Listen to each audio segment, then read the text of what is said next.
Sveiki visi. Mano vardas Rūta.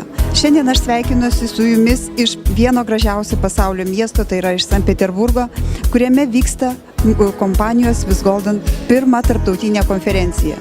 Čia mes dalyvaujame su grupė lietuvių, tai yra pagrindinis branduolys lietuvių komandos. Ir noriu pasakyti, kad buvo laikas, kai aš galvojau, ką aš toliau darysiu, kaip aš toliau gyvensiu. Ir supratau, kad laiko parduoti už pinigus aš jau nebenoriu. Aš noriu laiko turėti savo, gyventi taip, kaip noriu aš. Ir tam man reikėjo 30 metų.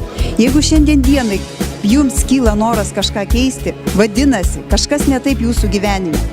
Todėl kviečiu kiekvieną jūsų prisidėti prie mūsų komandos, sužinoti apie ją daugiau, apie kompanijas Visgolden, kuri suteikia didžiulės galimybės.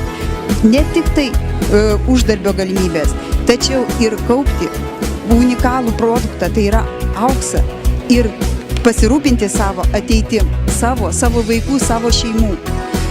Jeigu jums kažkiek rūpi jūsų ateitis, junkitės prie mūsų sparčiai augančios Lietuvos komandos.